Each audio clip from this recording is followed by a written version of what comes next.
दोस्तों, ओला electric mobility limited की बात करें तो स्टॉक के अंदर भारी गिरावट के बाद फाइनली स्टॉक ने फिर से एक बाउंस बैक दिया है।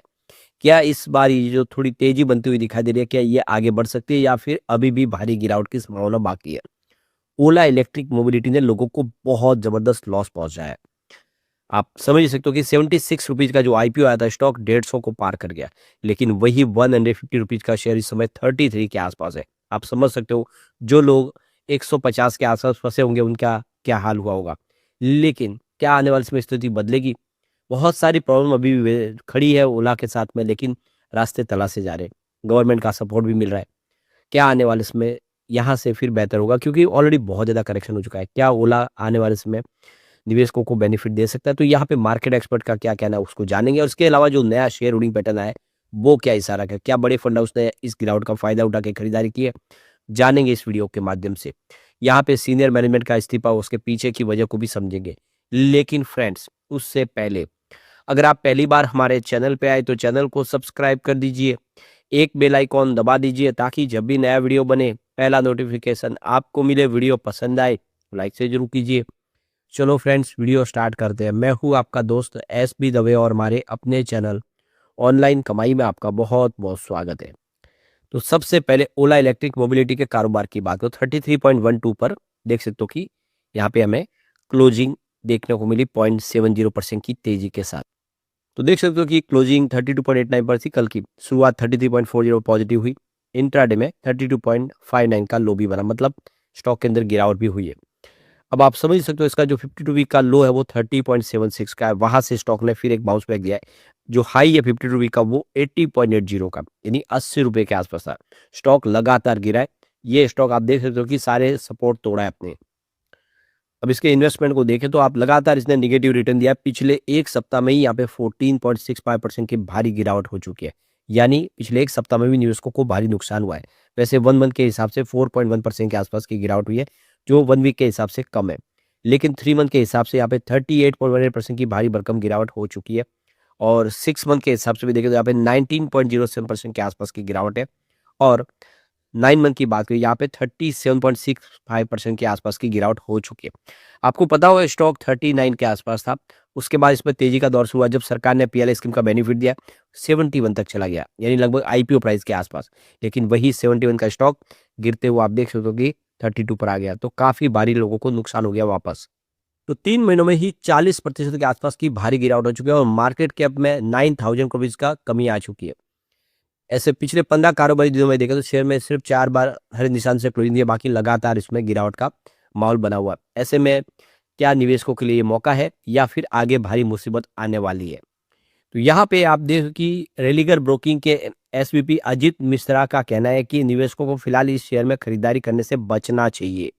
जिनके पास शेयर है वो उन्हें अपनी पोजीशन बढ़ाने से परहेज करना चाहिए, यानी और एवरेज नहीं करना चाहिए। क्योंकि आप देखिए इसमें साफ गिरावट का ट्रेंड दिखाई दे रहा है। अभी भी ये स्टॉक बहुत कमज़ोर लग रहा है और ऐसे में अगर कोई एवरेज करेगा तो उसको और भारी नुकसान हो सकता है। तो कुल मिला के रेलिगेयर ब्रोकिंग के अजीत मिश्रा इस स्टॉक से बिल्कुल खुश नहीं है और उनके हिसाब से इसमें दबाव की स्थिति दिखाई दे रही है। तो ओला अभी देखें तो 20 डीएमए, 50 डीएमए और 200 डीएमए तीनों जो प्रमुख मूविंग एवरेज है उससे नीचे ट्रेड कर रहा है। ये तीनों जो एवरेज है बेरिश क्रम में है इस समय, यानी ऊपर जाते ही बिकवाली शुरू हो जाती है। पिछले कई महीनों में जब भी शेयर में हल्की रिकवरी हुई है, टिक नहीं पाई और हर बार ऊपर के स्तर से भारी बिकवाली देखने को मिली, यानी स्टॉक काफ़ी ज़्यादा दबाव झेल रहा है। दूसरी तरफ तो यहाँ पे आरएसआई यानी मोमेंटम इंडिकेटर लगातार निचले स्तर पर बना हुआ है, मिड लेवल के ऊपर टिक नहीं पा रहा है। इसका मतलब है कि शेयर अभी भी तेजी की ताकत में नहीं है। इसके बाद जब जब शेयर थोड़ा ऊपर गया है, वॉल्यूम में कोई खास बढ़ोतरी नहीं हुई, यानी बड़े निवेशक अभी भी इसमें खरीदारी नहीं कर रहे, यानी कोई ज़्यादा भरोसा अभी फिलहाल नहीं कर रहा है ओला पे। अब आप देखिए तो कि ओला इलेक्ट्रिक मोबिलिटी में 8% के आसपास की गिरावट हुई कल, और इस गिरावट के पीछे वजह निकल कर आई कि कंपनी के जो सीएफओ है, मुख्य वित्तीय अधिकारी, उन्होंने इस्तीफा दिया। तो इसके बाद में एक माहौल निगेटिव बन गया। एक बड़े सीनियर मैनेजमेंट में इस्तीफा का मतलब होता है कि कंपनी में भरोसा कम होना, और जिसकी वजह से देखें तो भारी गिरावट हो गई। तो यहाँ पे अब ओला इलेक्ट्रिक के नए जो सीएफओ है वो है, देखो कि हरीश, जो हरीश की जगह पे दीपक रस्तोगी सीएफओ बनेंगे। कंपनी ने एक्सचेंज फाइलिंग में खुलासा किया है कि दीपक को PNL, profit and loss, leadership, capital markets, fund जुटाने और विलय और अधिग्रहण, आईपीओ रणनीति बदलाव और गवर्नेंस को लेकर काफ़ी महारत हासिल है। उनके पास बहुत सारा अनुभव है। कंपनी के खुलासे के मुताबिक दीपक अब तक करीब 100 करोड़ के इक्विटी ट्रांजैक्शन पर काम कर चुके हैं। उन्होंने कई देशों में M&A यानी मर्जर एंड एक्विजिशन सौदे भी काम किए। कंपनी का दावा है कि दीपक ने मार्जिन बढ़ाने और वित्तीय अनुशासन को लेकर काफ़ी एक्सपर्ट है, उसका फ़ायदा कंपनी को होगा। तो उनका कहना है कि जो नए सीएफओ है दीपक रस्तोगी, वो कंपनी के लिए बहुत ज़्यादा फ़ायदेमंद साबित होंगे।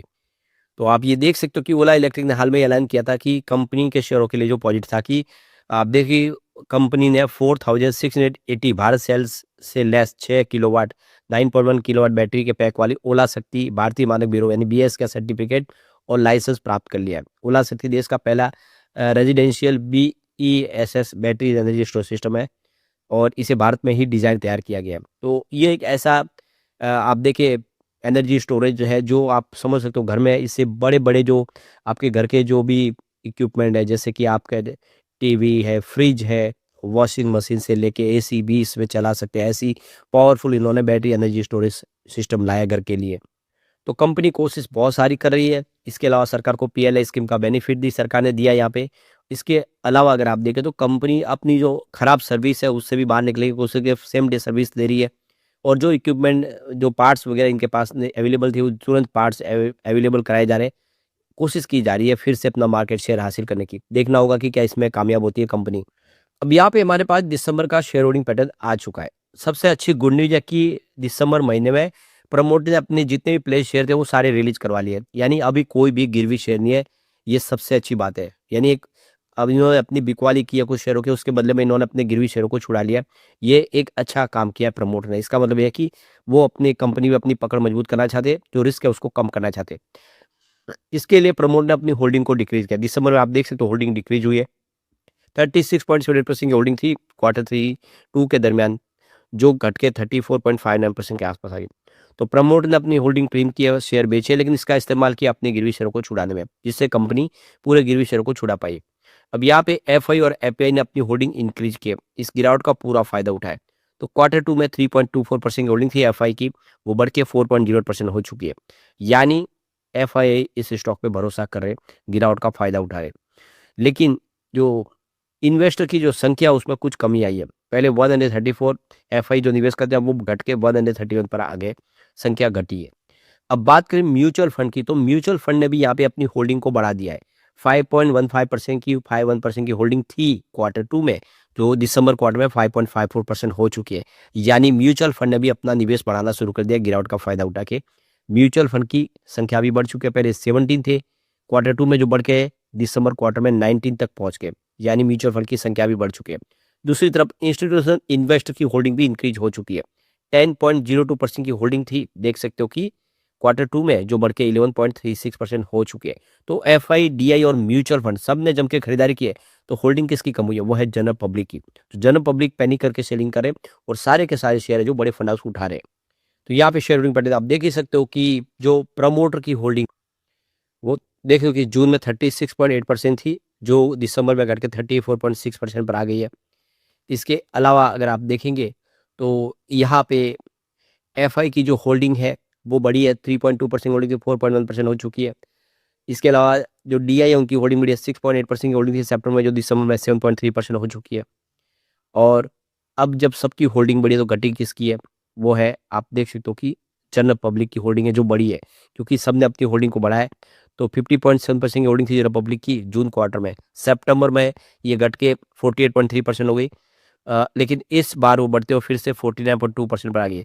तो जनरल पब्लिक ने अपनी होल्डिंग देख सकते हो कि यहाँ पे, तो ये क्लियर सिग्नल है कि जब भी यहाँ पे खरीदारी का मौका आता है और रिटेल इन्वेस्टर हमेशा से बाहर निकल जाते हैं।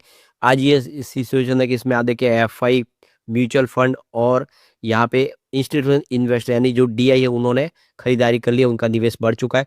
इसका मतलब यहाँ से स्टॉक बेहतर करता हुआ दिखाई दे सकता है। आने वाले समय इसमें फिर से पॉजिटिव माहौल बन सकता है, क्योंकि हम ये समझ सकते हो कि उनके पास एक रिसर्च टीम होती है। अगर उनको लगता है कि ये स्टॉक आने वाले समय बेहतर करेगा तभी वो खरीदारी करते हैं।